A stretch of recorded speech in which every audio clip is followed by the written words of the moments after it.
আমারে 3,000 টাকা দাও, বান্ধবীর সাথে ঘুরতে যাব। তোমার আজকে 4টা প্রশ্ন করবো, 4টা প্রশ্ন জবাব দিতে পারলে তোমার আমি টাকা দেবো। বল তো এবার কি প্রশ্ন করব? আচ্ছা করো তো দেখি প্রশ্ন, দেখি জবাব দিতে পারি না নাই। বিশাল বড় একটা মোষ, মোষটা নিয়ে ফ্রিজে ঢুকাবা, বলো তো দেখি কেমনে ঢুকাবা? এটা একটা প্রশ্ন হইলো? এত বড় মোষ কোন ফ্রিজে ঢুকান যাব? আরে বলো, যত বড় মোষ তত বড় ফ্রিজ, ফ্রিজের দরজা ঢুকাবা, মোষ ভিতরে ঢুকাই দিবা।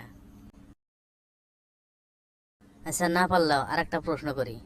আচ্ছা, বড় একটা ঘোড়া, ঘোড়া ফ্রিজে ঢুকাবা, কেমনে ঢুকাবা কসে? এটা কোনো ব্যাপার হলো? ফ্রিজের দরজা ঘুষামু আর ঘোড়া ঢুকাইয়া দিমু। আরে বলো, ফ্রিজের ভিতরে তো মোষ রয়েছে, তাহলে ঘোড়া কি আকারে ঢুকাবা? আচ্ছা আরো প্রশ্ন করো, আরো 2টা প্রশ্ন আছে, করো তো দেখি। আচ্ছা বলো তো, পাহাড়ের যত জীব জন্তু আছে তার মধ্যে একজন বনের রাজা, তার হলো জন্মদিন, পাহাড়ের যত জীব জন্তু আছে জিয়াফত দিল, তাহলে একটা যে যাইতে পারলো না, তাহলে সে জীবটা কেরা?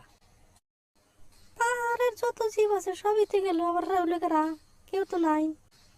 আরে বলো, ঘোড়াটা যে তুমি ফ্রিজে থিয়া দিলাও, হে ঘোড়াটা কি যাইতে পারছে? থাক, হইছে, তোমার টাকা আর লাগবে না। বুঝছি, তোমার আর প্রশ্ন শুনবো না, তোমার টাকাও লাগবে না, আমি চললাম।